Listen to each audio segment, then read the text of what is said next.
도라도리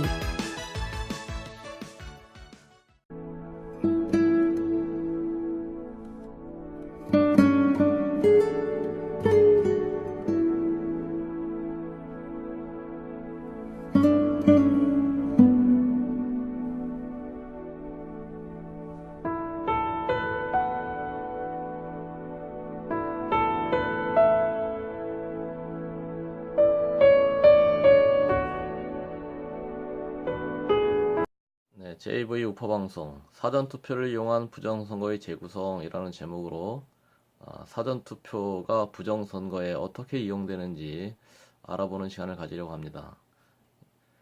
사전투표 정말 이거 연구 대상입니다. 네, 그리고 문제도 많은 그런 제도인데 5구 보궐대선에서 과연 어떤 방식으로 부정이 저질러졌나 한번 그동안에 모아놓은 자료들을 다시 한번 나열하면서 재구성을 해보겠습니다. 자, 부정선거에 이용되었을 것으로 추정되는 전자개표기입니다. 부정선거의 재료로 볼 수 있습니다. 전자개표기가 있고, 그 다음에는 투표용지를 프린터기로 출력했다는 것이 또 부정선거의 하나의 방법이 되겠습니다.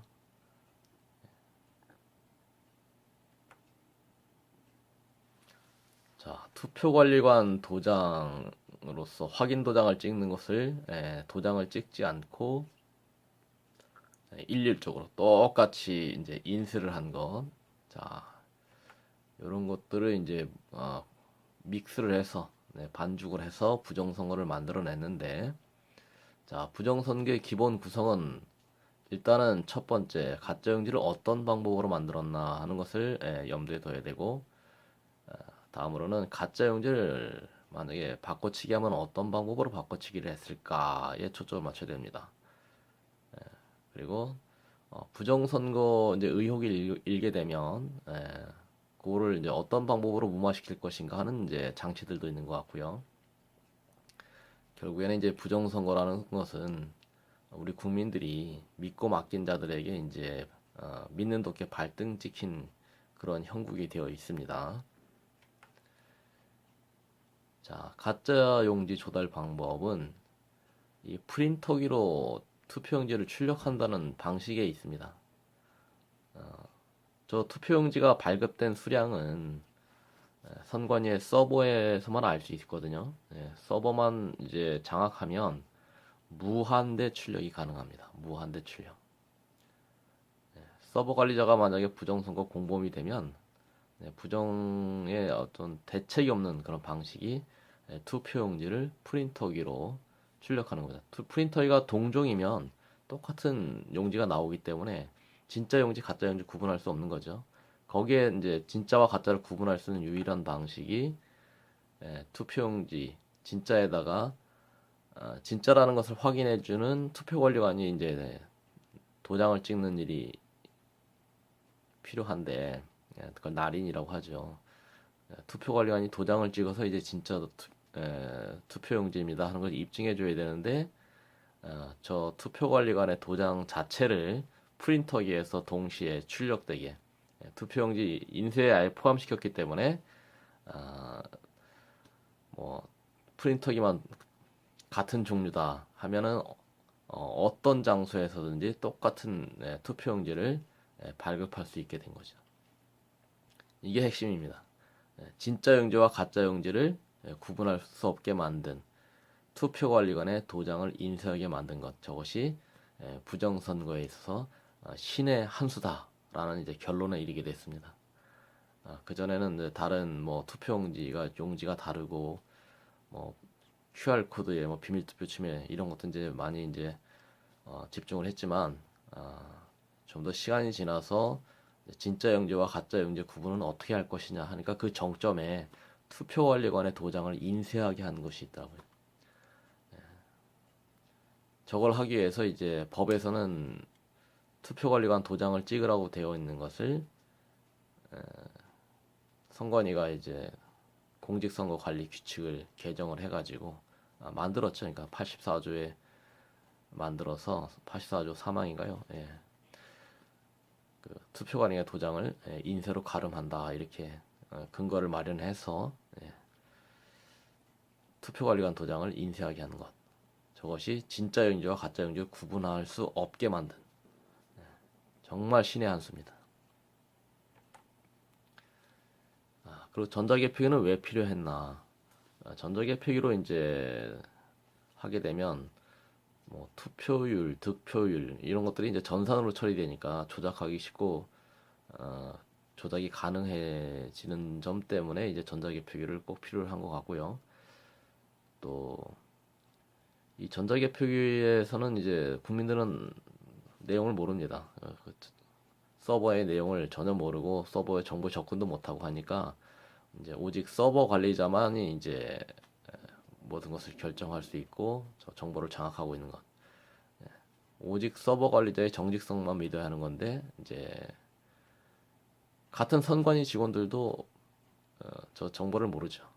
그렇다면 뭐 국민들은 누가 알 수 있겠습니까? 그래서 국민들은 알 수 없고 오직 서버 관리자만 알 수 있기 때문에 투표율이나 득표를 조작하기가 쉽고 가능하다는 겁니다.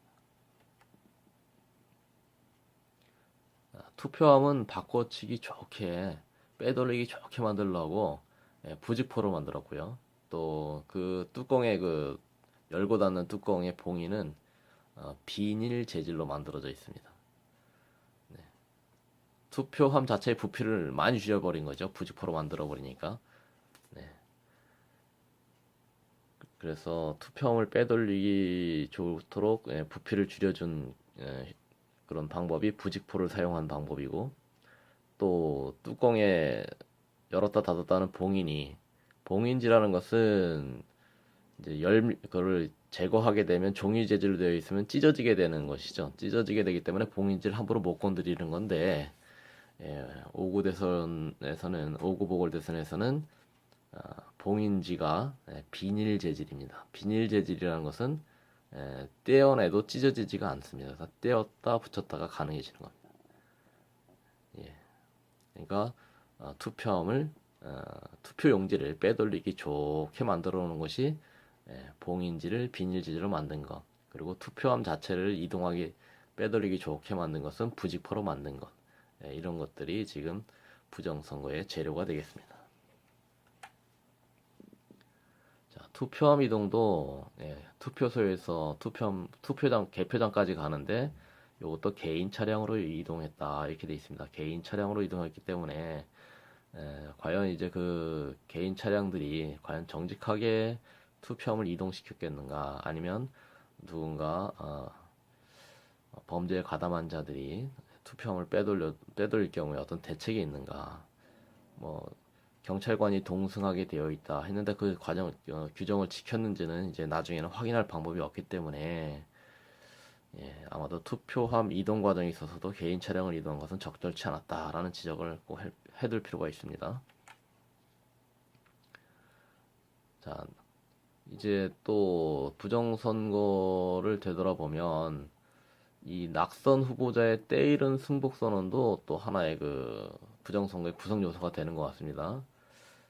자, 개표를 시작한 것이 8시에 투표가 끝나고 본투표 5월 9일에 투표함들은 이제 개표장에 도착한 것이 거의 9시가 다 되어가서 도착한 것으로 되어 있기 때문에 그 패배 후보자가 승복 선언을 한 것은 사전 투표함들이 개봉되는 것을 보고 이제 승복 선언을 한 것인데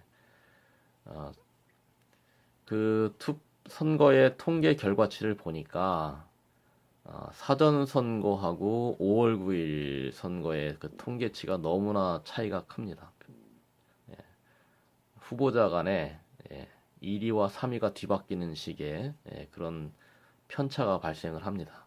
그렇다면 사전 투표의 개표만 보고 승복 선언을 한 것은 굉장히 경솔한 짓이었던 것이죠. 정확한 정보가 아닌 건데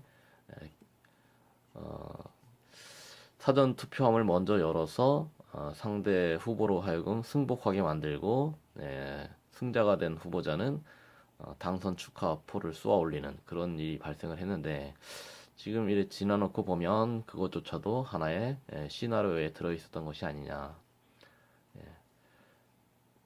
그러면 그 승복 선언을 한 뭐 후보자야 뭐 야합이 되어 있을 수 있는 건데 그 패배한 후보자가 속한 정당의 개표 참관인들 이런 사람들은 부정선거를 모르기 때문에 끝까지 개표 참관을 하게 될 경우에는 투표한 바꿔치기라든가 나중에 뭐 득표 조작을 위한 뭐 나머지 마무리 작업 같은 것들을 개표 참관이 있는 상황에서 하기 어렵겠죠. 그러니까 개표 참관인들을 일찍 집에 보내 요량으로 승복 선언을 때이르게 한 것이 아닌가 하는 것을 지금에서 이제 되짚어 볼 수가 있다 이겁니다. 자, 부정선거 증거 인멸을 위한 조치도 있습니다. 공직선거관리칙 제107조를 보게 되면 그 선거 관련 증거물의 보관 기간을 한 2달 정도로 이렇게 개정을 해놨습니다. 그걸 언제 개정을 했냐면 2017년 1월 23일 날 5구 보궐대선을 앞두고 직전에 개정을 했는데 뭐 그 선거 관련 증거물의 보관 기간이 그러니까 선거가 끝나고 소송을 제기할 수 있는 기간을 한 달 줬습니다. 한 달 이내에 소송이 안 들어오면 쟁성이 없으니까 그 소송을 들어올 수 있는 할 수 있는 그 기한 마지막 날로부터 한 달 뒤에 폐기한다. 이렇게 되면 한 2달 만에 폐기되는 거죠. 그래서 모든 증거물들을 인멸할 수 있는 증거 인멸이 가능한 그런 공직선거 관리 규칙 공직선거 관리 규칙을 107조에 만들어 놨다는 겁니다. 요것도 그러니까 증거 인멸까지 완벽하게 계획을 짜는 거죠. 이제 그 밖의 의혹들도 정리해 보면 박근혜 대통령의 헌재 판결도 사전 선거하기 용이하게, 사전 투표하기 용이하게, 그러니까 사전 투표가 국민들에게 먹힐 수 있는 그 5월달 연휴를 이용하기 위해서 그 대통령 선거 절차에 맞춰서 박근혜 대통령의 탄핵 판결을 갖다 끼워 맞춘 게 아니냐 하는 그런 이제 추정도 가능해집니다. 충분히 심리를 더 해야 되는 상황.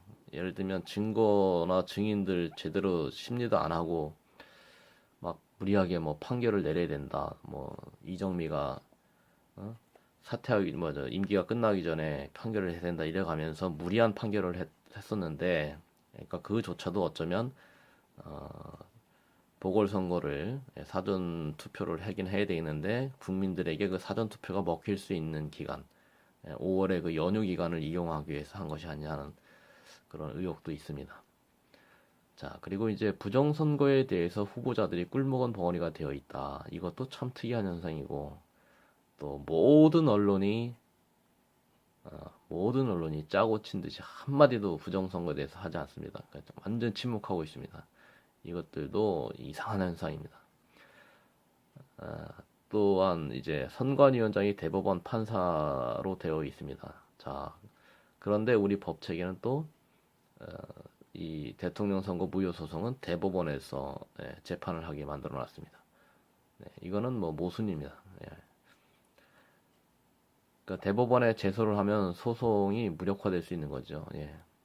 예를 들면 그 피고 자체가 이제 재판관이 되는 그런 상황이 되고, 뭐 당사자가 뭐 재판관이 아니더라도 대법원 뭐 재판관들 12명이 거의 뭐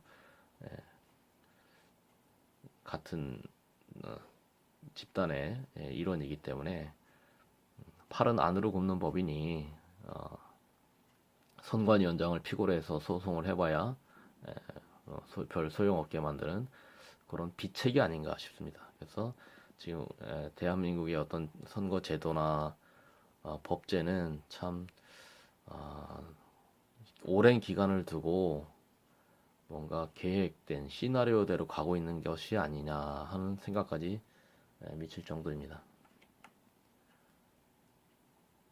5구 부정선거, 5구 보궐대선 부정선거는 이제 어떤 증거를 남겨놓았나. 후보닥한 사이 여백 없는 투표용지를 사용한 국민들의 목격과 증언이 있습니다. 그리고 QR코드를 미리 절취함으로 인해서 비밀 투표가 침해된 이제 증거를 남겼고, 또 개표장에 나온 그 투표용지들을 찍은 사진을 보면 접지 않은 용지, 또 일괄적으로 세로로 접은 용지들이 이제 이 5구 보궐대선이 부정선거였다 하는 것을 이제 입증해주는 그런 자료들이 되겠습니다. 개표장에 나온 접지 않은 용지는 이제 전자개표기를 사용하기엔 아마도 불가피한 선택으로 보입니다. 예. 이렇게 이제 전자개표기는 사용은 해야 되겠고, 예. 전자개표기로 이제 개표를 했다 해야 이제 득표율이나 이런 것들을 조작하기 수월하니 전자개표기는 사용해야 되겠고, 또 전자개표기가 원활하게 돌아가는 모습을 보이려면 투표용지들은 접어서는 안 되는 거죠. 그래서 공직선거법은 이제 우리 선거인들, 국민들이 투표를 할 때 158조 사항, 157조 사항, 158조 사항에 다 투표용지를 투표함에 넣을 때는 접어서 넣으라고 되어 있는데 개표장에 나온 용지들은 접지 않은 상태로 나왔다는 거죠. 예. 그래서 이 부정선거는 이제 전체적으로 굉장히 많은 가담자들이 있고 그 가담자들에 의해서 시나리오대로 진행된 것 같다 하는 그런 이제 정리를 해봅니다. 예, 그렇게 해서 5구 보궐대선이 부정선거로 치러진 그런 부분들을 종합해서 한번 재구성을 해봤습니다. 저의 채널을 시청해 주셔서 감사합니다.